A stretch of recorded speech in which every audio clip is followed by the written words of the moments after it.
জেলের সাজাপ্রাপ্ত কয়েদিদের জন্য যে সকল পরিষেবা এবং সুযোগ সুবিধা রয়েছে সেই বিষয়ে অনেক সময় অবগত থাকেন না জেল দপ্তরে কর্মরত বিভিন্ন স্তরের কর্মচারীরা। এর ফলে একদিকে যেমন সাজাপ্রাপ্ত কয়েদিরা তাদের অধিকার থেকে বঞ্চিত হয়, অনেক সময় নানান জটিলতারও সৃষ্টি হয়।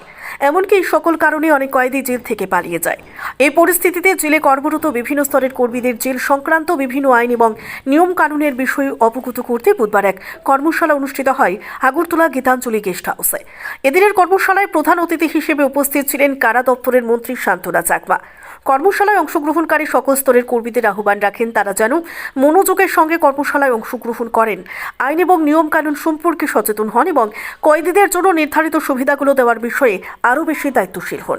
শুরু হয়েছে আজকে আপনারা জানেন যে আজকে আমাদের বিভিন্ন জায়গা থেকে যারা আমাদের জেল ডিপার্টমেন্টে কর্মরত রয়েছেন ওনাদেরকে নিয়ে সেই ট্রেনিংয়ে উপস্থিত রয়েছেন আমাদের আইজিপ্রিজিয়ন মহোদয়, রয়েছেন আমাদের বিভিন্ন আধিকারিকগণ। একটাই লক্ষ্য, কিভাবে আমাদের জেল ডিপার্টমেন্টকে আরো এগিয়ে নিয়ে যাওয়া যায় এবং কিভাবে আরো সুবিধা আমাদের প্রিজনারদের দেওয়া যায় এবং আমাদের যে সিকিউরিটি বিষয় যেটা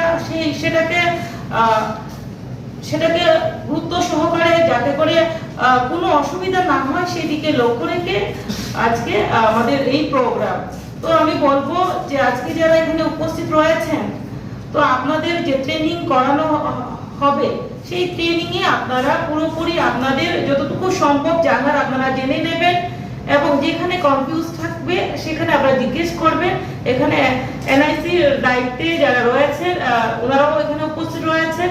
তো মূল কথা হচ্ছে যে আমাদের ত্রিপুরা রাজ্যে বিভিন্ন কোনায় কোনায় দেখা যায়, অনেক সময় দেখা যায়, আমরা লক্ষ্য করেছি বিগত দিনেও, যে কোনো একটা কারণে হতে পারে বাড়িতেও কোনো অসুস্থ হয়েছে, কেউ মারা গেছে, সেই ক্ষেত্রে কাউকে ছুটি দেওয়া এবং কোনো প্রিজনার যদি অসুস্থ হয়ে যায় হসপিটালে নিয়ে যাওয়া, সেই ক্ষেত্রে দেখা যায় অনেকটা রিস্কের ব্যাপার হয়ে যায়, কখনো সেখান থেকে পালিয়ে যায়।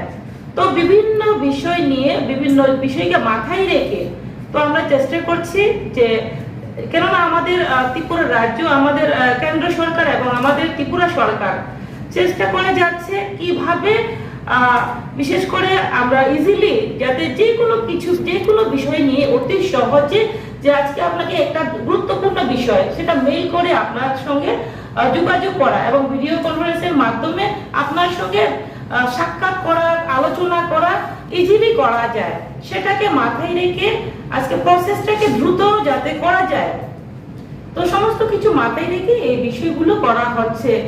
আগরতলা থেকে প্রবীর দেববর্মা রিপোর্ট, সত্যের খোঁজে 24 ঘন্টা।